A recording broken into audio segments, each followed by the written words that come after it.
Hello, everyone. Welcome to this special conversation co-produced by the Middle East Monitor and the Grounded Festival.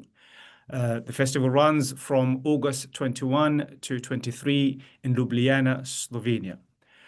The theme of this year's festival is resistance, and today's discussion bridges two histories of atrocity: the genocide of Srebrenica 30 years ago and the ongoing genocide in Gaza. I am Nasim Ahmed, a journalist at the Middle East Monitor and a weekly host of a podcast which I record with one of my guests, Mouin Rabbani, Palestine This Week. I am joined by two distinguished guests. As I mentioned, Mouin Rabbani, who is a Dutch-Palestinian Middle East analyst specializing in Arab-Israel conflict and Palestinian affairs. Mouin is also co-editor of Jadiliya, a magazine. And my second guest is Dr. Nidžara Ahmetašević, a Sarajevo-based journalist, academic, and human rights defender. Nidžara has written extensively on the Bosnian War, transitional justice, and contemporary struggles for democracy and accountability in the Balkans.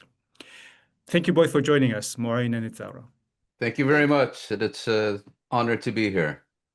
Yeah, I mean, I should thank the organizers of this podcast and also everyone that's managed to put this together.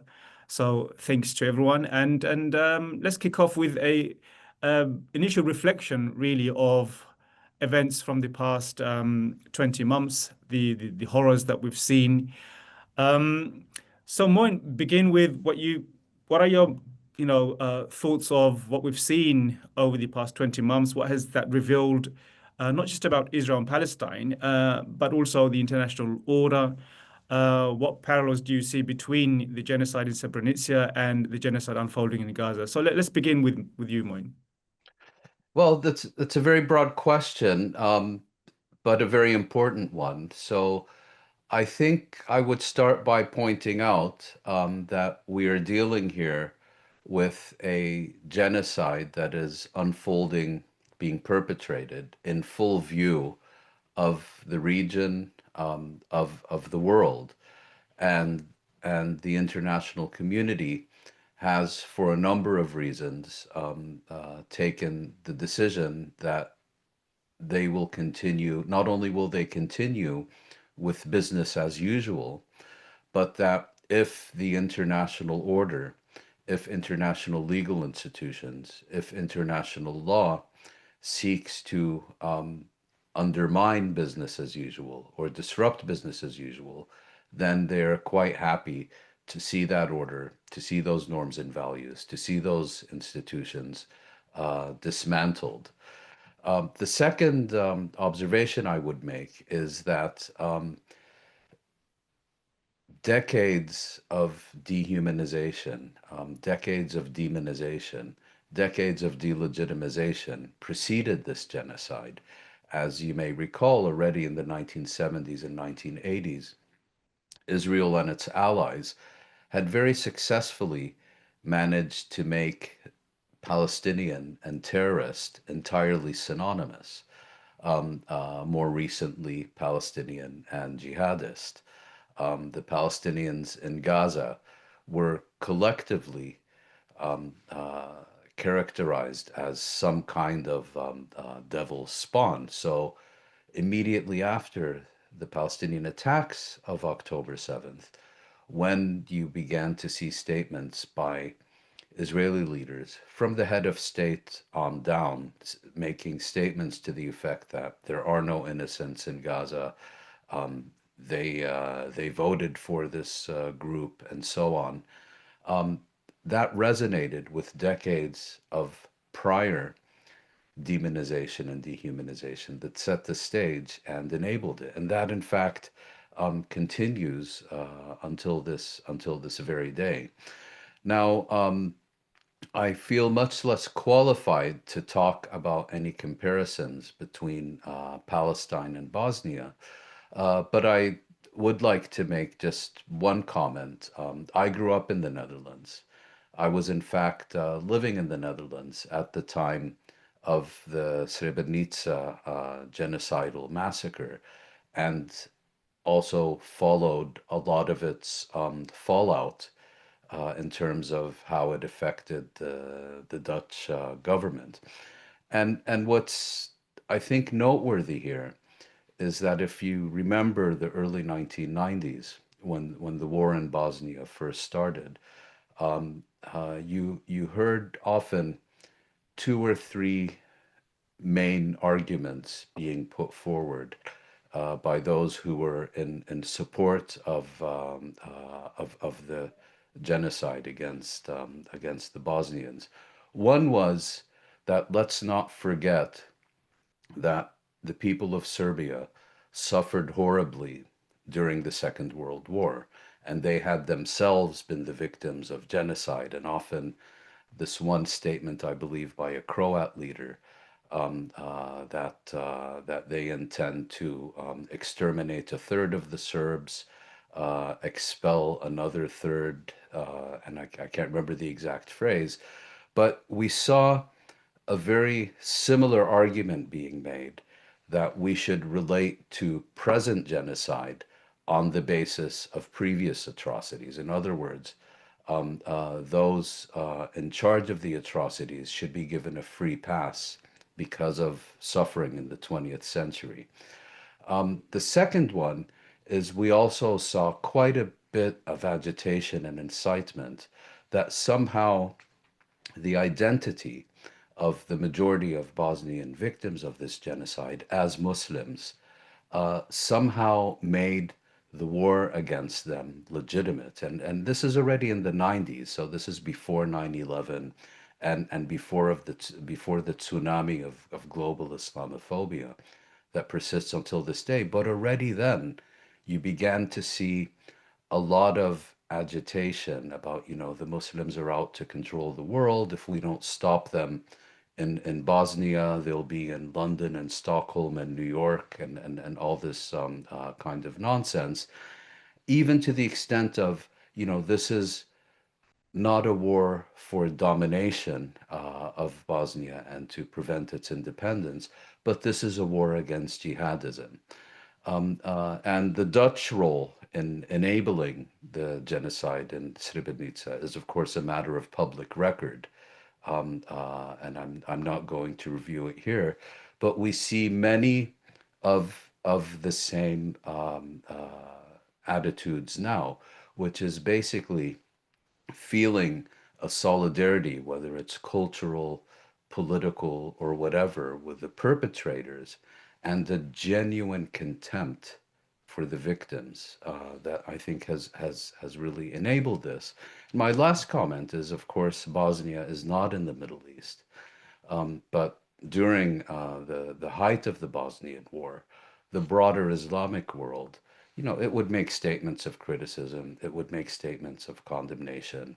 I think Iran was at some point seeking to deliver weapons to Bosnia, and some of the Gulf states were sending humanitarian aid. But other than that, they were quite happy to play the role of inert, comatose spectators because it didn't affect them directly, and therefore they felt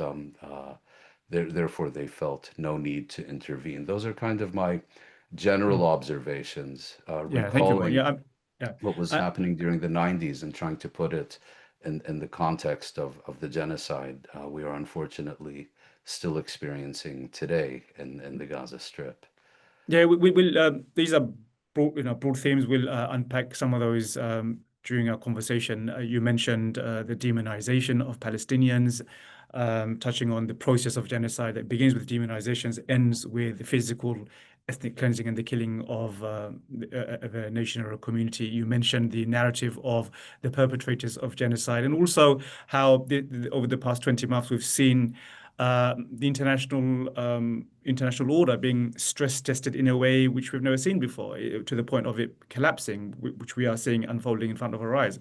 So, Nidžara, so if over to you. I mean, what are your key thoughts from what you've witnessed, observed over the past 20 months, and can you see parallels of course, all genocide, there are parallels.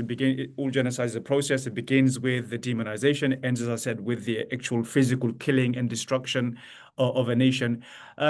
So what do you see as being the parallels between the genocide in Bosnia and the genocide in Gaza?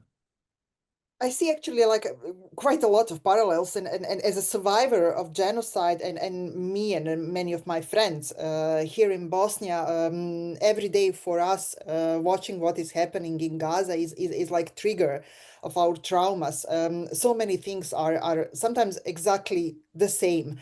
I even wrote, like I remember in 2023, when the first reports from hospitals in Gaza were arriving about people who are being operated without any kind of anesthesia, or without like help that they really need. I was also in a hospital in 1992, badly wounded in one of the bombings in the city center of Sarajevo. They took me to hospital where we didn't even have enough bed for so many people who were arriving, and everything that was done on me was done without anesthesia. So you can imagine how I connected immediately with these stories. Also now, when we are watching people starving, even when we are watching the planes dropping food of people, everything happened in Bosnia. And for us, I mean, it's even worse in Gaza, of course, because the technology is more advanced, and people have like, Israel is much more powerful at this moment.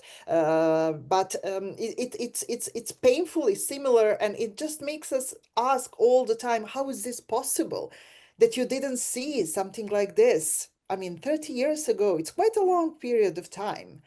What reminds us the most to the situation in Bosnia, but also some other parts of Yugoslavia, like Kosovo, is propaganda that is coming from Israel. Like literally, sometimes the sentences we can hear from politicians in Israel, but also those who are kind of like repeating the same things in the Western countries, are literally sometimes the same. Like this morning, I read that Netanyahu said that he's aiming for the greater Israel. That's what Milosevic was building, a great Serbia. And that's how he started what ended up with genocide. I'm very careful not to use the terms like ethnic cleansing, and that's also something I learned through experience of Bosnia and Herzegovina, because ethnic cleansing is not defined by the law. Ethnic cleansing is a term popularized by Milosevic, and it's kind of like used to divert attention from the public from genocide, because ethnic cleansing is actually genocide. That's at the beginning of it. So it's really important that we use, and that's something what we learn in Bosnia, that we use a proper terminology, and that we repeat. We don't believe, even today, after everything, we don't really believe to international system, not to international law. But what civil society from Bosnia and survivors of Bosnian genocide done, and I'm sure that we have to continue doing that, we changed that law. So many things that were not part of the international law, international rules, are now, especially when we talk about rape during the war, but also the way how to recognize genocide as the way that ethnic cleansing is not legally defined crime. And we have to know that genocide is something, as you said, start with dehumanization, with intention. Mhm. In Gaza and in Palestine, it's very easy to find this intention. I wanted to just pick up on some your experience actually, and why was it, before I turn to Mouin again, why was it important for Bosnians who suffered this for the crime to be labeled as genocide, and what was the grassroots movement to define that as genocide, have that recognized by the United Nations and the European countries? Why was that important? And also speak to why there was resistance. We're seeing resistance now by a number of all European countries in describing the events in Gaza as genocide. There's denial, there's obfuscation. We're seeing that across the board in Western states. So what kind of challenges did you face in trying to get the Bosnian genocide recognized by the United Nations, and also all the European countries? The UK recognizes the Bosnian Srebrenica genocide as genocide, as do so many other European countries. Yeah, it took them like decades to arrive to that point. That's also like something I and we learned over the years in Bosnia. But the moment when the international community recognized the genocide is taking place in some part of the world, the international community has obligation to react. And that's the main reason why they don't want to recognize it, because then they are obliged to do something to stop it. And that's what Bosnia example is, why it is very important, and why people in Bosnia insisted so much, and until today they insist the genocide is recognized, because in that way we can also say, like it was done in the case of Holland and the government in the Dutch government, then we can say you done nothing to prevent this, and this was a genocide, and then we can kind of like really find a way to consider them responsible for what we survived and what was committed in Bosnia. And that's why people from Bosnia, especially people from Srebrenica, also it's in a way it's recognition of victims and everything that happened and the crimes that were committed. And it was very important to use this terminology, because everything else was denial of crimes, and was something that will eventually, and that did eventually, help to Milosevic and Serbia to stay outside of the story, and to be really a culprit, and to see what they have done and how they committed. When we started pushing for a genocide, then it was very important to find this intention and to prove this intention, and in that way also to look at how propaganda was used, how people were dehumanized, and how everything developed and how it led to what did finally happen. What is problem in Bosnia, and until today we are dealing with this, is that after everything, and only because of this responsibility to react, international community recognized genocide happened only in Srebrenica, which is absurd. Because Srebrenica is one small municipality inside of Bosnia. And the entire region, the whole country, the same thing happened. And until today, we are still not at that point that the genocide all over Bosnia is recognized, except by citizens, by us who are here, because we understand that international law has to be changed. And that's why it's very important also, I believe, to mention that it's not genocide that is taking place only in Gaza, but it's genocide against Palestinian people wherever they are, because that's exactly what we can see here. And that's again a lesson that me, but also I hope the world can learn from Bosnian example.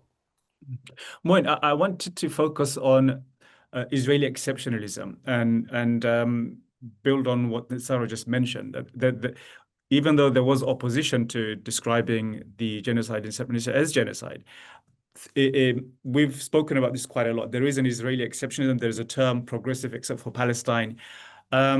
So do you fear that this will also play out when it comes to naming Israel's actions in Gaza as genocide? That no matter what civil society does, and most of the global South does, Europeans, like they do in so many other instances, there will always be an Israeli exceptionalism, and this Israeli exceptionalism is built into the international system, which will prevent the West from recognizing Israel's actions as genocide. So, do you see the Israeli exceptionalism playing out on this in this situation as well?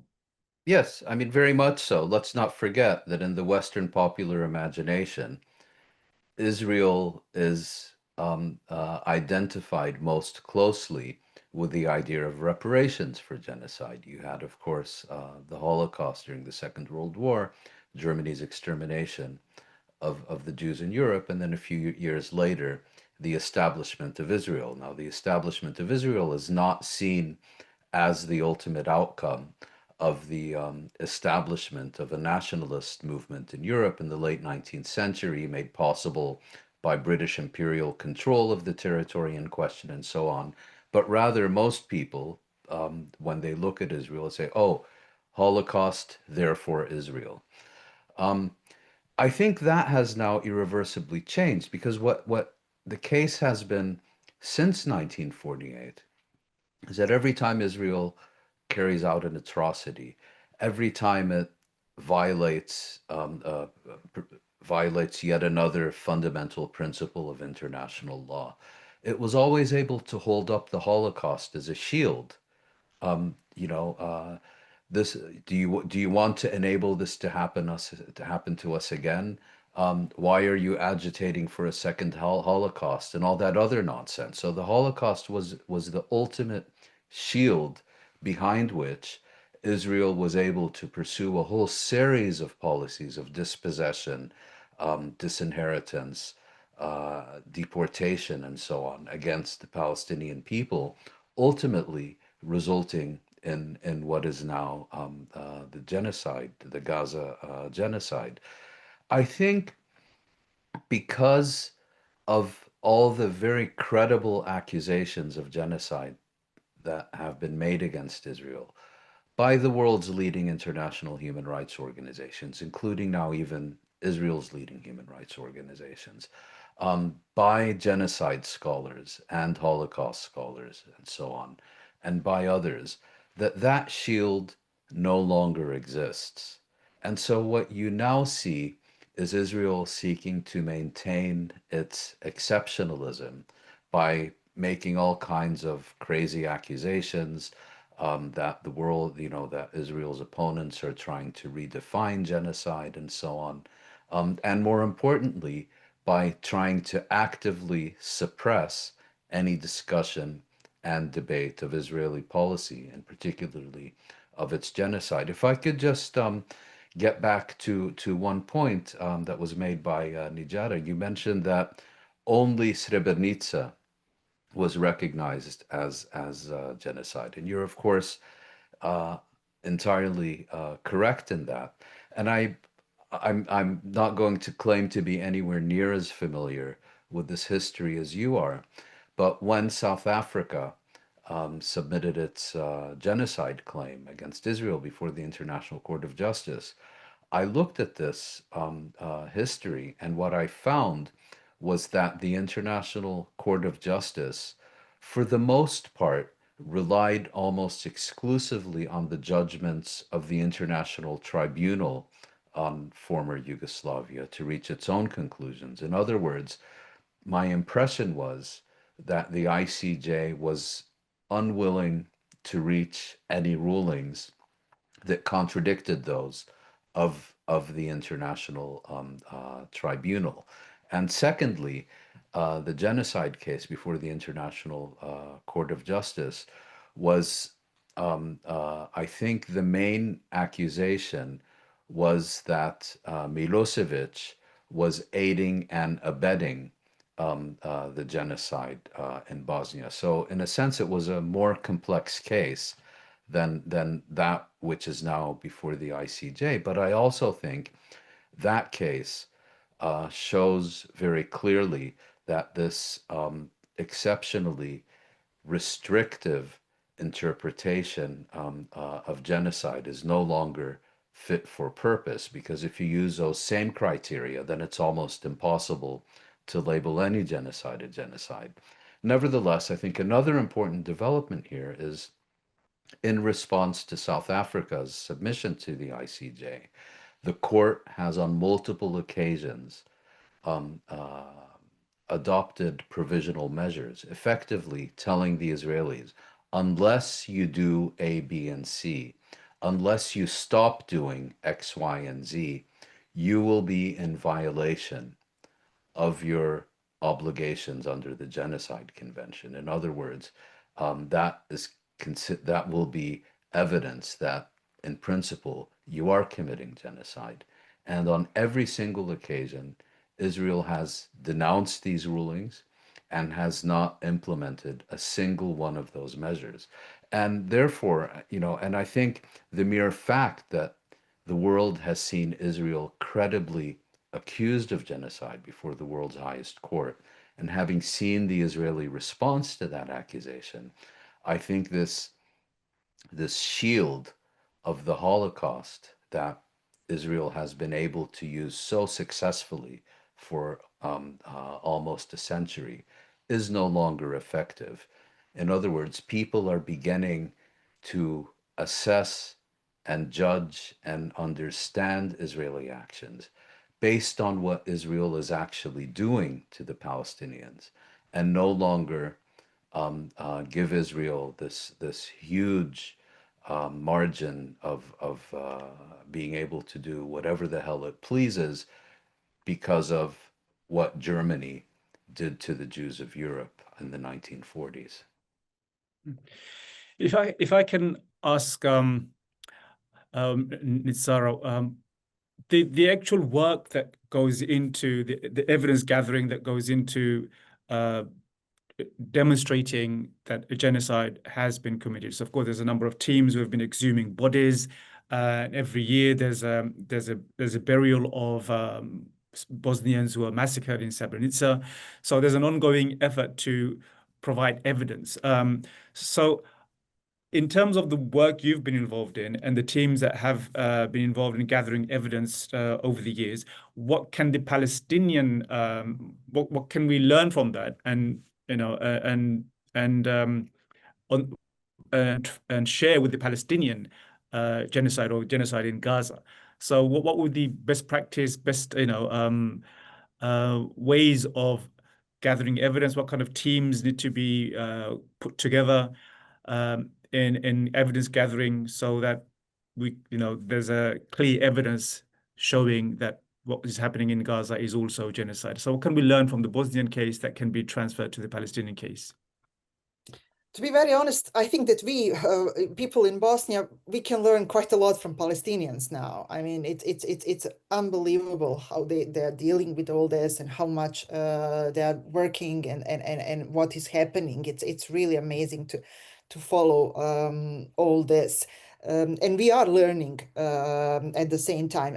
There are some lessons, but from my experience, and I'm a journalist, I was a journalist and I followed war crime trials and everything, what was happening, writing about that, spending days and days, months and years with survivors of crimes in different parts of Bosnia, following what governments were doing, what international organizations were doing. And what I personally think that left the biggest impact is what civil society done, and especially women. The way how they organized and the way how they fought together, and this no giving up until today for them. And I always quote that they were fighting for decent society, and they're still doing that. And this strength from the civil society and from the women, but also young generation who did not even went through the war, or they were very young during the war, is also something amazing and something that can be learned. What is very specific for Bosnia, and what I think is very important even for the others, is that not even one case of revenge happened in Bosnia until today. That's a big thing. Because we, as a citizens, if you ask government, we will all kill each other. I mean, and this will go on until today. I mean, they don't care about this. But people were just tired of war, and they just realized, okay, we want justice. We want to see who is responsible. And then, like, I will give you the example of city of Prijedor. That's a small city in the northeast of Bosnia with the biggest number of people who served their sentences for war crimes they committed during the war, who came back after they served the sentence. And they live now literally next door to their victims. And once I wanted to do a story with these people, I mean, war criminals practically, and I wanted to visit them, and I spoke with survivors, and I said, okay, I want to go to his door, like a journalist. And then they told me, why are you doing this? Why are you going to their door? They served their sentence. And that's what we wanted to see. They were in prison. They are, until the end of their life, war criminals. And that's it. You cannot ask for more. And you really need time to understand this and to reach this point, and to fight that you have a right to talk about what you survived, and that you have a right to live in the way you choose to live. And Mouin, sorry, I was going to ask Mouin. I mean, it seems like there's so many obstacles in the case of the Palestinian issue, which probably wasn't the same with the Bosnian genocide. You have the US sanctioning the ICC, There's so much pressure on the ICJ. I don't think we saw that in the case of Bosnia. I think there was, you can say, geopolitics and law kind of aligned, which facilitated for the War Crimes Tribunal against Milosevic. I don't think the situation is as smooth as was the case with the Bosnian genocide. So, given that there is so much pushback, given that law and geopolitics, international and geopolitics, kind of have to align before you can see a similar war crimes tribunal against, say, for example, Benjamin Netanyahu or many other Israeli leaders who have been, calling for genocide of the Palestinians. Can we compare the two? I mean, is it fair to compare the two? Because, as I said at the beginning, the Palestinian issue, the Israeli-Palestinian issue, is such an exception within the international system that so much more needs to change on a civic level, on a grassroots level, on global South, and there needs to be another completely different power block for that shift to take place to be able to prosecute Israel. Because the way many people see it, the international system is not capable of prosecuting Israel in the way, say, for example, it was capable of prosecuting Milosevic and, of course, many of the African leaders over the years. Well, let's not forget that Slobodan Milosevic was sent to The Hague only after he was deposed from power through a wide-scale protests in Belgrade and throughout Serbia. Mladic and Karadzic were about as hunted as was bin Laden in Pakistan before he was finally located.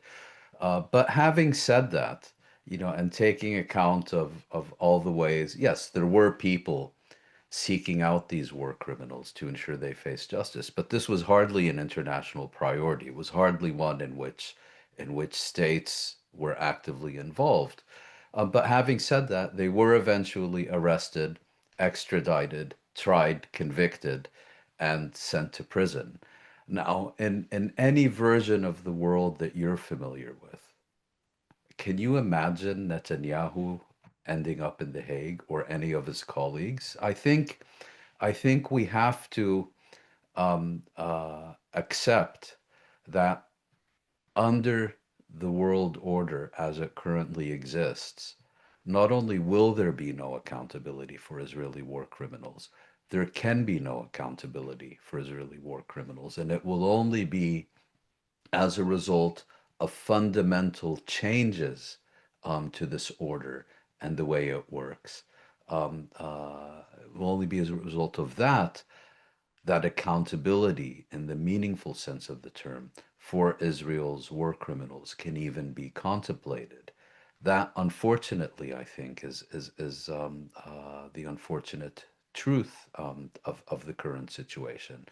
But having said that, I think the mere fact that Israel's head of government is an indicted war criminal who is a fugitive from international justice, that Israel stands accused of genocide before the world's highest court, I think that has had an energizing and mobilizing effect on public opinion, on civil society throughout the world. The taboo on calling Israel what it is, a genocidal apartheid regime, that taboo no longer exists.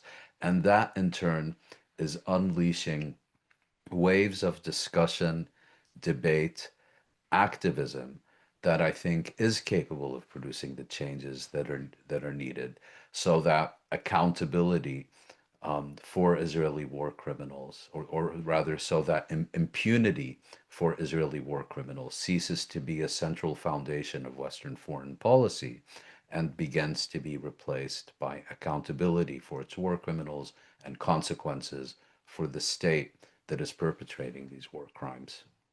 May I just add something if it's Sure. I just have to remind you that Milosevic died before he was sentenced. He Yes, died in detention unit, but he died And we never saw, actually. We never. Sorry, we you're don't have correct. that Yeah. sentence. I But thought he also, died after he was convicted. no, after the prosecution delivered their case, he died. But I also, what see. is important, I also could never dream about seeing Karadzic, Mladic, Milosevic, and many others in the courtroom. Not only that I saw them, I was in the courtroom as a journalist, and I saw them with my eyes. I saw them how they were defeated, and that was a big triumph. I waited very long time. I waited more than 2 decades to see them there. I'm still waiting for many others who committed crimes against people in Sarajevo, where I lived during the war. And probably I will die before that will happen, or they will die before they will be taken. But it took quite long time. Also, what is very important, it's interesting to compare this with Bosnia, and there are many comparisons, but actually I think that there is a better case to compare what is happening with Palestine than Bosnia, and that is Kosovo. Kosovo is a state that is still until today struggling to find a way to take Serbia and to really find Serbia responsible for multiple crimes that were committed against Albanians in Kosovo, including apartheid in the 80s, including horrible crimes that never ever really are talked about until today in the West. And still, that small state in the Balkans is still afraid of Serbia, and they are still looking for justice. Bosnia achieved much more than Kosovo because even Western powers are not ready really to accept Kosovo as it is, or they are ready to accept it as a state only if it serves for their purposes. So, for example, now at this moment, we have a huge American military base in Kosovo for no reason, and nobody knows like how big it is, how many soldiers, but it's there. And that's why they saved Kosovo. So I think it's really important, and much more lessons can be learned, and it's easier to compare because, like in the case of Palestine, genocide did not start 2 years ago in October 7, but genocide started many years ago, and that's how we can prove actually this intent. In the case of Kosovo, it's also much easier to prove this intent, but nobody really tried, and the West is not ready to really acknowledge it like that, or to talk about Kosovo in this way, to admit that in the middle of Europe, we had apartheid just until recently, and nobody is willing to talk about that and to call it as it is, and that was apartheid against Albanian people. We are coming to the end of our time, so just one last question. Your last final thoughts, beginning with you, Nidžara. So Bosnia's long struggle for first justice, recognition, and remembrance of the horrors that they suffered. What do you think Palestinians can take from that, and especially the Palestinian solidarity movement, because they're the ones who are driving the campaign against Israel? We are seeing so much crackdown in Western countries. In the UK, where I'm from, pro-Palestinian groups are being labeled as terrorists, just like ISIS and Daesh. And there's a real, seems like Western nations are willing to abandon and surrender their principles, democratic principles, just to defend Israel. So, which again demonstrates the Israeli exceptionalism that we are up against. So, in terms of your experience in trying to get justice for the Bosnians who suffered under Milosevic, what are the key lessons that you'd want to impart to the pro-Palestinian activists and those who are struggling for justice for Palestine? First of all, like the West, Europe, but also US, democracy doesn't exist in this part of the world, not only now at this moment, but for many years. And that's very important lesson that we in Bosnia learned. It just doesn't exist. The justice doesn't exist. Look what's happening in Berlin with people who are protesting. Look what's happening in London with people who are protesting against. So let us not believe in these lies that West, propaganda that West is giving us. Like in Bosnia here, we are still living a very difficult life. We are the only protectorate, semi-protectorate in Europe. What we can learn and what I can and what I'm trying to find the ways is exactly even with this podcast we are doing that. We, people from Bosnia, people from Kosovo, people from Congo, people from all the countries that suffered all this, people that we know that the West is not what they are telling us it is. We have to come together and we have to find the ways to start building a different world. Palestine is giving us this chance. It's difficult, but we are learning many lessons now, much more than we can learn from Bosnia.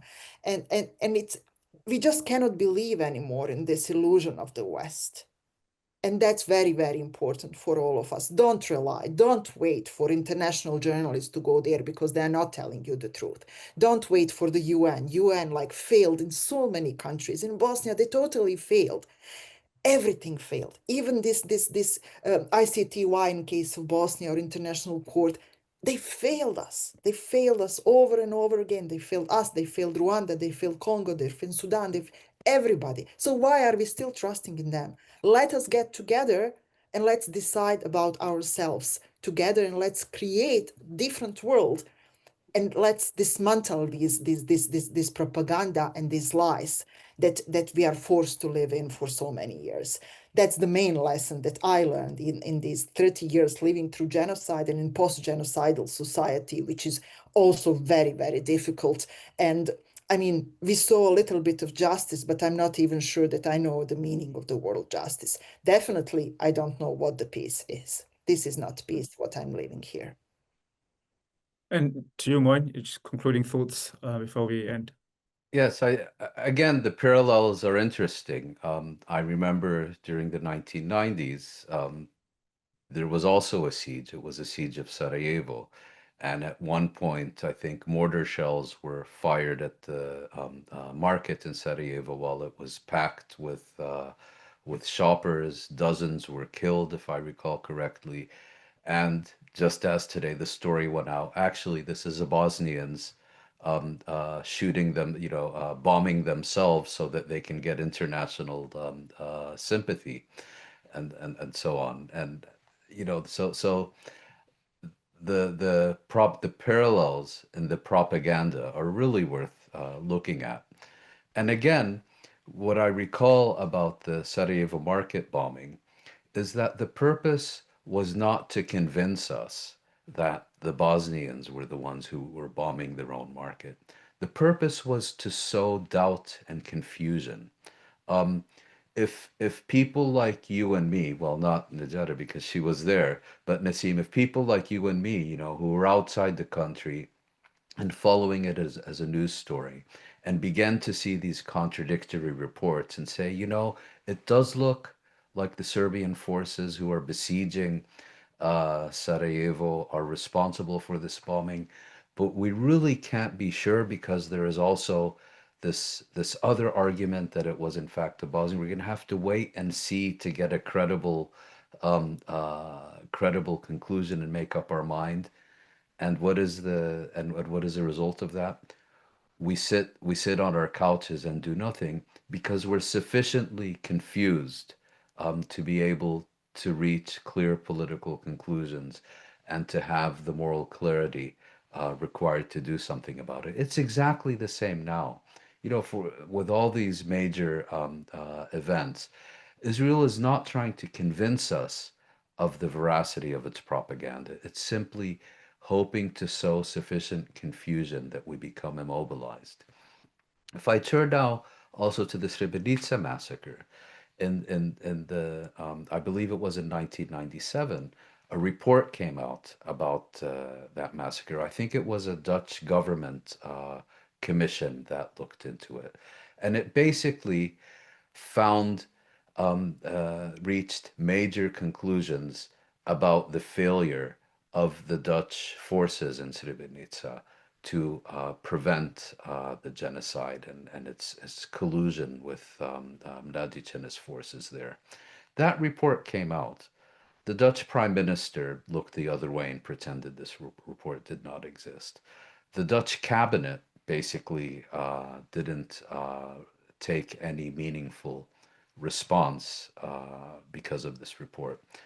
The Dutch defense minister did nothing in response.